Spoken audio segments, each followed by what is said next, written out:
There's not much left to say. 39 to go. 18 games in 17 days. You just had an off day. Hope you enjoyed it. Don't have another one for another 2.5 weeks. As the whiteboard says, it's go time. You're locked on.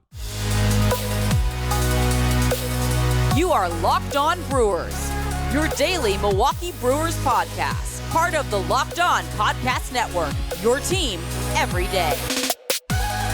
Happy Friday. Weekend is here. I'm Dominic Cotroneo. This is Locked On Brewers, your only daily podcast dedicated to the Brew Crew all season long. We post episodes Monday through Friday right here on our podcast channels. Apologies to the YouTube folks. Hotel Wi-Fi's and such has been weird this week, but this one is back up on YouTube, and going to backdate yesterday's as well up there too.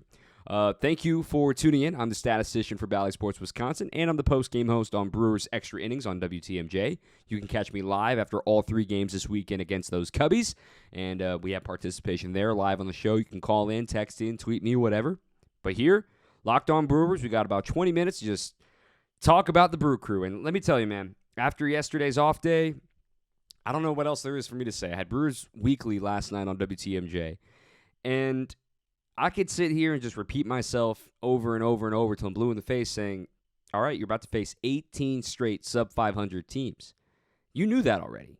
But you also know the Brewers struggle against sub-500 teams for some reason. They're not dominating them like they did last season. I can also tell you how good they've been in September in 2018 and 2019. But you already knew that. They were a little more average last year in September. This is it, man. I mean, it's now or never, because lurking at the end of this stretch, at the end of this 18 games in 17 days, you have that one last gauntlet remaining. 2 against the Cardinals down in St. Louis, 3 at home for the Yankees, 3 at home for the Mets. It's not getting any easier. No one asked it to get easier, but this is the stretch where, while it being a marathon, you need to find out what you're made of and if you're going to actually make the postseason. Let's start things off with just a standings update here, as not everybody was active yesterday. However, the Cardinals did beat the Cubs. We're pretty much virtually at the point now, we're nearing it anyway, of saying Central might be out of the picture. Too far back right now for the Brew Crew. Brewers are now 6 games back at the Cardinals. 7 in the win column, 5 in the loss column, so you make it 6. Only 4 more games head-to-head with them. That's going to be a heck of a tall ask, and something would have to happen for St. Louis for that to fall down, but you never know. Crazy things have happened, like last year with what the Cardinals did. And they're currently essentially 2 games back of the Padres. Still a game and a half, but we're just going to call it 2 for now because of the fact that there is no tiebreaker. You need to win that one. However, there was some news that came out yesterday out of the team that San Diego is chasing in the Philadelphia Phillies. The Phillies are now going to be without Zach Wheeler for a little while. He's going on the IL. They are getting Bryce Harper back. And another thing that happened in Wednesday's action is Josh Hader returned to the rotation.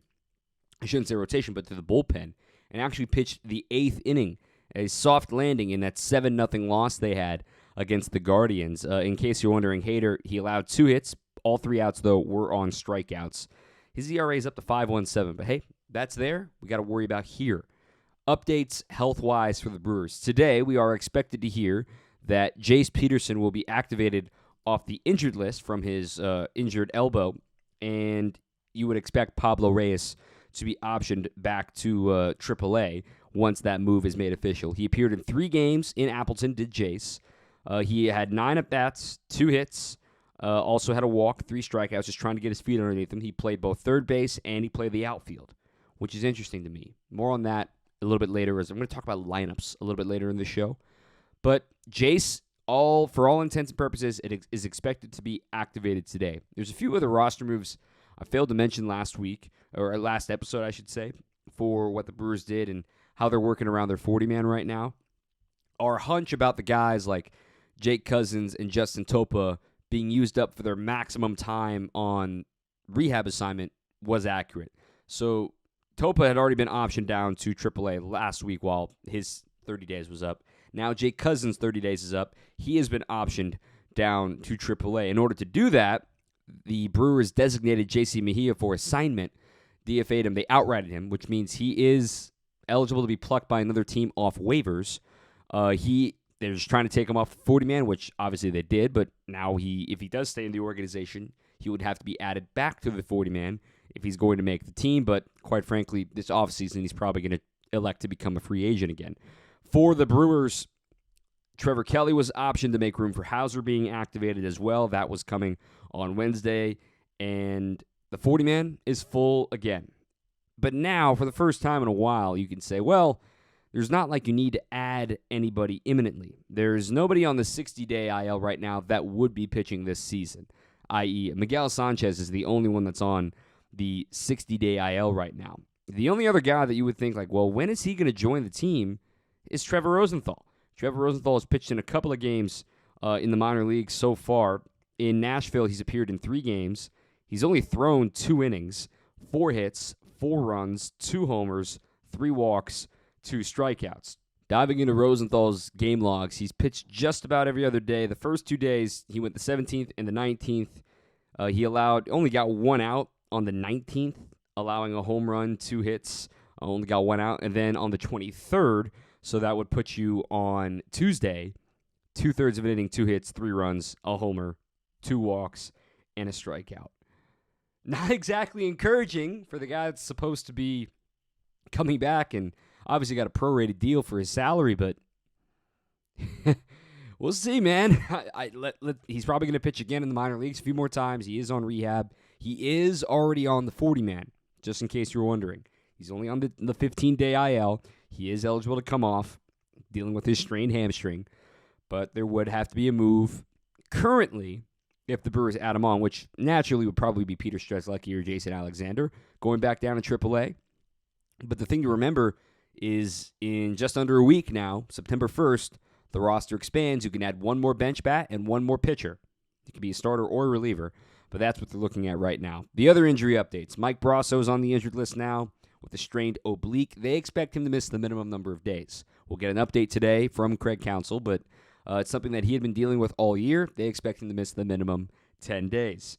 As for Aaron Ashby, shoulder inflammation, we'll get a further update today as well to see what the timetable looks like for him, because as we're only 39 games to go, if you spend a full stint on an IL of 15 days, you've probably got 4 more starts maximum to build you back up and be ready to go, or they throw him in the bullpen. It's something to be considered. And Trevor Gott, we're waiting an update on him. He was placed retroactively 2 weeks ago on the 11th, and it's a strained forearm. So who knows if he's going to pitch again this year. It doesn't sound like Gustave is coming back anytime soon with his forearm discomfort. He's been gone since the end of July, and Sanchez is on the 60-day IL with UCL discomfort.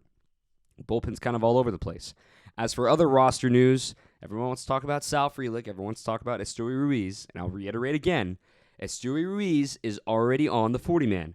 Sal Frelick is not, which means if they are going to call up an outfielder, it would be Esteury Ruiz. And in case you're wondering, Ruiz now in Nashville. .333 average in his 18 games. He's 23 for 69. 6 doubles, no homers, 4 runs batted in.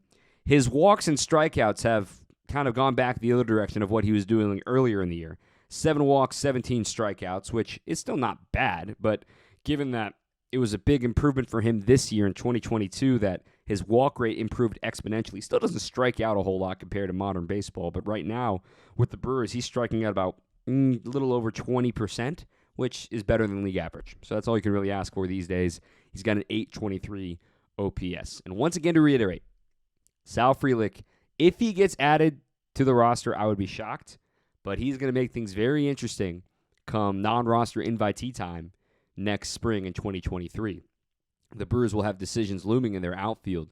Sal doesn't even need to be put on the 40-man roster yet because he's still got time until he's placed, or at least eligible to be plucked from the Rule 5 draft. The only other players on the 40-man in AAA are pitchers.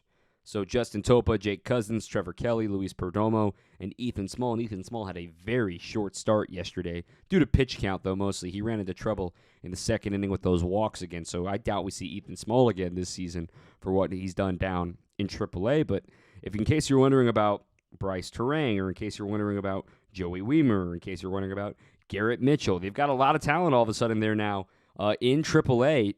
But when you look at guys that are eligible to be plucked from the Rule 5 draft that would be candidates to be added to the 40-man this year, Bryce Terang will be added to the 40-man this offseason. Joey Weimer does not need to be added yet this offseason. Garrett Mitchell does not need to be added yet this offseason. So the only guy that needs to have the primary top prospects would be Terang. And Frelick, in fact, has another year compared to Weimer and Mitchell. Both Weimer and Mitchell are 2023 guys to be eligible for the Rule 5 draft, whereas Frelick is a 2024. Keep that in mind as you ask, where's Frelick? Where's Ruiz? Ruiz is going to be the one called up if they call somebody up. Okay? Let's talk about the lineups now. We're going to have a preview on the starting pitchers here in just a little bit. Talking about the lineups, Brewers are facing another couple of lefties against these Cubs, and BetOnline can let you know, hey, they're not favored. They're favored. They know about the southpaw struggles. BetOnline is the fastest and easiest way to check in on all your betting needs. You can find your favorite sports and events at your number one online source for odds, lines, and games. They've got golf on there, too. You got the Tour Championship happening right now, NFL futures, preseason game yesterday for the Packers. I saw Patrick Mahomes played. Aaron Rodgers didn't. Okay, it's preseason. Who cares? We're still 3 weeks away from the season. NHL, NBA, and more is all at BetOnline. You can use your phone or you can use your desktop to learn more about the action happening today. BetOnline is where the game starts. Look at these lineups. Looking at lineups right now for the Brewers, trying to figure out what's going to work. How are they going to figure things out? Because you got a lefty going tonight, Justin Steele, a lefty going tomorrow, and Drew Smiley, and then a ground ball righty going on Sunday. Do the Brewers, I think you have to keep Roland Keston Hiura out there. He's going to be a wild card here down the stretch. Do you keep Christian Yelich in a leadoff spot? I think so, because you don't have a bona fide leadoff hitter aside from him against lefties. Not that Christian Yelich torches lefties. That's not what I'm saying. But Colton Wong was the leadoff hitter for the first half of the season before his injuries kind of booted him out of it, and they put Yelich there out of necessity. And Colton Wong, let me remind you guys why he doesn't play against lefties. His splits have been atrocious this season against southpaws. He's hitting just a .116 with a .363 OPS against left-handed pitching, whereas last season he had a .297 batting average against lefties and a .790 OPS. That's shocking how fast that fell off for him, which is why the Brewers really avoid him. He doesn't even have an extra base hit against the lefty this season. In case you're wondering about Rowdy Tellez, why does he keep batting 6th and 7th against lefties? Well, this year he's regressed a little bit as far as the power production goes. A .672 OPS for your everyday first baseman against lefties is a glaring hole. His batting average is virtually the same for both, 230, 231, but he's in a cold slump right now. Over his last 7 days, he's just 2 for his last 21. Both of those hits are solo home runs. Are you really surprised? He's got 26 homers on the year. It would be a heck of a finish for him to be 30-30, but he can still get to 30 home runs. But looking at the lineup against the lefty tonight, my optimum lineup would look something like this. Christian Yelich leading things off, playing left field. Batting second, Willy Adames. He's the shortstop, of course. This is where I get bold. Batting third, Hunter Renfroe. Batting fourth, Keston Hiura. And then batting fifth, Andrew McCutchen. Here's why. I know that's 4 consecutive lefty or righties right there against a lefty. The reason why is because, number one, you've got Hunter Renfroe, who's looking like he's getting into one of those modes where he's going to carry the team again. He's been starting to warm up. Number two, you put Keston in the cleanup spot because that gives him protection with McCutchen batting behind him. And we know Keston struggles against lefties, but he's been getting better as of late. If he knows he's going to see pitches in the zone and the pitcher knows he has to attack him, given Andrew McCutchen, who torches lefties, is waiting on deck, maybe Keston takes advantage and gets a mistake. You talk about lineup protection. Aaron Judge, while Giancarlo Stanton was out for a while and Anthony Rizzo missed time, you saw his numbers deflate because he was getting a ton of pitches not to swing at. Whereas now, maybe Keston will get pitches to swing at, knowing that Andrew McCutchen is behind him. That's where I differ of what I see the value in putting Keston in the cleanup spot and McCutchen batting fifth. And I would put Keston, shockingly, at second base. I know Urias, and this is assuming Jace is not starting because it is a left-handed pitcher. So I would put Hiura at second base and Urias at third base still because Jace would not start against a left-hander. And I'm still going to keep Rowdy in there for that power bat, and he's going to bat after Andrew McCutchen in the 6th spot. Victor Caratini, of course, gets the start as the catcher, the switch hitter. Narvaez does not play against lefties. You're going to slide in. Now that Mike Brasso is gone, you might need to play a Jace against the lefty, or you may need to play a Pablo Reyes, however long he sticks around, to slide into that last spot. And then, of course, center field, either Davis or Taylor finishes off that order. Is it perfect? No, but I think it's time to get a little bold with Keston and see what you can get out of him against lefties. Whereas against righties, I still think you can find a way to get Keston in there. It might be time to give Kutch a little more time off against righties, maybe some that he doesn't have as much of a reputation against, or maybe some that he doesn't have as much experience against. It's not that Kutch is playing bad against righties. That's not what I'm saying. He's hit righties actually fairly well this season compared to his career-long averages, hitting .251 against righties, but not as much slug against righties. A .371 slug against righties, whereas a .457 slug against lefties. But he, too, is cold. Over his last 2 weeks, he's hitting just a .150, but a lot of the Brewers are cold. Of his 7 hits, 3 of them are homers. And as I talked about in the other show against the Dodgers, the Brewers don't hit doubles. They only hit homers. So where does the sustainability come for the Brewers lineup? Does it come with hits with runners in scoring position? Does it come with stringing a couple of doubles together like the Dodgers did in the finale of that series? Where does it come from? How does this lineup figure itself out? As opposed to hitting a million homers, can you get some sustainable, consistent offense against a left-hander? They've been searching that all season long. You know that. I know that. And the Brewers know that. So we can sit here and harp on it all day. But the Brewers have not had a very consistent lineup, to say the least. They have a few spots that they interchange here and there, but now that everyone's healthy and collectively a lot of guys started to slump at the same time until Renfroe and Adames woke up in Los Angeles, I don't know where it comes from. I don't know where the spark is aside from Willie and aside from Yelich at the top of this order against the lefty, because Renfroe will continue to perform, but then the guys you rely on to perform, like McCutchen, if there's nobody on ahead of them, if Hira continues to struggle against lefties, if Rowdy's not even in the lineup, if Wong's not even in the lineup, then it becomes a black hole after the 5th spot in the order. That's what the Brewers are looking for right now. Who's going to be that spark in the bottom half of the order and to make sure this lineup gets a little bit longer against left-handers down the stretch? Because you know with these 4 games against the Cardinals, somehow you're going to see Jose Quintana twice in both of them. You're probably going to see Jordan Montgomery as well. It's just the way it works, right? The Cardinals know that the Brewers struggle against lefties, and specifically against their lefties. So they're going to make sure to step on the throat of the Brewers so that they have no chance with a lefty going against them. Make sense? That's what I would do. Makes total sense. Let's get ready for this series now. Freddie Peralta getting the ball tonight. A 7:10 first pitch coming up this evening, as then tomorrow it'll be a 6:10 first pitch, back to the night games on Saturdays with Brandon Woodruff going against Drew Smyly, and then finally on Sunday a 1:10 first pitch, Eric Lauer against Adrian Sampson. Freddie Peralta, 4-3, 4.08 ERA. It's been hit or miss since he's come off the injured list. His last start against the Cubs was solid. 6 innings, 4 hits, 2 runs, both earned on a home run. 3 walks, though, 5 strikeouts. He's had 3 or more walks in each of his last 2 starts, 1 against the Dodgers and 1 now against the Cubs. Does the adjustment get made now, facing the same opponent back-to-back starts? Can he get more swing and miss? We haven't really seen the swing and miss stuff from Freddie since he came off the injured list. The most strikeouts he's had since coming off the IL is just 5, which he had against the Cubs last week in Wrigley, and part of that's because he went 6 innings. And for the Brewers, they're going to rely on Freddie to give him some length. Yes, they had the off day here yesterday, but they would like to not only have Freddie to give him length, but try to get a bigger lead. How luxurious did that feel on Monday night if you stayed up to watch a 1-0 game? You're biting your nails. Matt Bush gets a clutch double play turn behind him. And then the Brewers with Devin Williams warming up. You're like, oh gosh, oh gosh, oh gosh, oh gosh, oh gosh. Oh my goodness, they added on runs. Oh my God, they added on another. Oh my God, Keston here just hit a home run. How good does that feel? That's what the Brewers have to do. They have to make it hurt against the Cubs. Let everybody just get off edge for a little bit. I'm sick of these close games against the Cubs.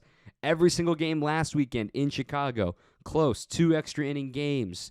Thrillers, obviously, but sick of these close contests down the stretch. But that's what the Brewers are. That's their brand of baseball. So Freddie Peralta would certainly appreciate some run support. He's 1-1 with a 3.38 ERA in his 4 starts since coming off the injured list. Granted, that's only in 18 2/3 innings in which he has 9 walks. So he's averaging 4.5 walks per 9 That's got to come down against the Cubs coming up later on tonight. Again, another lefty, Justin Steele. The Brewers have seen him plenty. He shoved against them last week down at Wrigley Field. See what he can do against them this time around. He ended up with a total of 9 strikeouts in 6 innings. Again, thanks to David Ross for pulling him maybe an inning too soon. He only threw 90 pitches. But in the month of August, he's only allowed 2 earned runs. He is really on a roll right now. And this stretch really goes back even to the start of July. Going back to July 4th, he's only allowed 3 earned runs or more in just one start. It was still a quality start against the Baltimore Orioles. Everything else, listen to these lines. These last 8 starts for earned runs. 1 earned run, 3 earned runs, 1 earned run, 0 earned runs, 0 earned runs, 2 earned runs, 0 earned runs, 0 earned runs. So if it makes you feel any better, Justin Steele's doing this against other teams as well. But the Brewers, as you know, have massively struggled against left-handed pitching this year. And they'll see another one for the first time coming up tomorrow. Drew Smyly, who's been hurt a ton of this season. He's 5-7, a 3.47 ERA. He was signed as a free agent this past offseason. He missed time with the bereavement list. He had a right oblique strain. He missed a little over a month. He was activated July 10th. As far as what he's done lately with the Cubs, this season, 3-0, as we said. He's 5-7 with a 3.47 ERA. It'll be his 18th start coming up tomorrow. He has not faced the Brewers this season. He's coming off of 7 strong innings against the Cardinals in a tough luck loss. And that was the game that Albert Pujols hit a home run. He was the only run of the game. They lost 1-0. And Jordan Montgomery went the distance with a Maddox on 99 pitches. So he's coming off of that pitcher's duel. He, too, has been pitching great in the month of August. A 1.13 ERA. And the Brewers, yes, they're a better team probably offensively than the Cubs. But pitching-wise, they have been dominating the month of August. It's been very impressive to see what Tommy Hotovy has been doing down there at Wrigley. Hat tip, even though they are your rivals. What they've done pitching-wise, especially with the starters, looking at their numbers as a team, ERA, starting pitching ERA in August, pulling it up right now on Fangraphs. By the way, if you don't subscribe to Fangraphs, you should. Fangraphs has the Chicago Cubs with the 9th best starter ERA in all of baseball in the month of August at 3.23. The Dodgers are first. The Rays are third, but remember the Rays use openers from time to time. Cardinals are actually 8th, only a 0.01 ahead of the Cubs. And you think of the Cardinals being really, really good at starting pitching as of late. In case you're wondering, the Brewers starter ERA is 4.37, which is 23rd in Major League Baseball in the month of August. Looking at you, Freddie, to try to right that trend here tonight as the Brewers will get ready to open up with 3 against the Cubbies. 7:10 tonight, 6:10 tomorrow, 1:10 Sunday. All 3 games can be found on Bally Sports Wisconsin. Again, Peralta tonight, Woodruff tomorrow, Lauer on Sunday. You would hypothetically think that Corbin Burns would slide into Monday to open up against the Pirates, who have given him fits all season long. 3-game set coming up with Pittsburgh Monday through Wednesday. No starters have been announced for that yet. And then the Brewers will go on the road to Arizona for Labor Day weekend, taking on the Diamondbacks. Probably will see a fresher Madison Bumgarner. They're skipping his start. You'll see Zach Gallen most likely with it being a 4-game series. You're going to see some good arms coming up these next couple of weeks. You'll probably see JT Brubaker as well with the Pirates. So none of these teams are going to roll over, but you and I both know the Brewers on paper should be winning these teams. Get past the speed bump and see what you can do. And quick scheduling note here. Again, I'll be on Brewers Extra Innings tonight after the game, so you can call in, join on the show. Be on it all weekend long, all next week as well. And I'll actually be live in Arizona, my hometown, back in Phoenix for next weekend series. So be there live Thursday, Friday, Saturday, Sunday, back in the Valley of the Sun, just for kicks and giggles, as yesterday was a beautiful day here in Milwaukee. I just want to look at what the weather has been in Phoenix. It's monsoon season right now, so they've got a ton of rain by Phoenix standards as of late. But just going to go ahead and jump ahead and close out this podcast looking at the future cast for what the Brewers' weather is going to look like when they head out to Phoenix next weekend. Pulling it up here. There we go. When they arrive, it'll be 107 degrees with a chance of a monsoon. 105, 106, 104, 103. That's not bad, actually. You never know what you're going to get at the end of September, end of August, early September. That's pretty pleasurable. And thank goodness they got air conditioning at Chase Field. That's it. We'll be back with a podcast on Monday of Locked On Brewers. In case you missed Brewers Extra Innings, that's also posted in podcast form over wherever you get your podcast, Apple Podcasts. You can listen on the 620 WTMJ app. You can listen on 620WTMJ.com, or you can listen in your radio if you're leaving the game. Join in. Let's have some fun. Thank you for listening. Little ramblings here on an off day. Let's enjoy some baseball. All right, just sit back, relax, and let's see what they can do. Let's let them play ball. Then we'll add them all up at the end and see if they're in or not. This is it. It's go time. 39 to go. Let's have some fun. All right, everybody. Keep on swinging. You are Locked On Brewers, your daily Milwaukee Brewers podcast. Part of the Locked On Podcast Network, your team every day.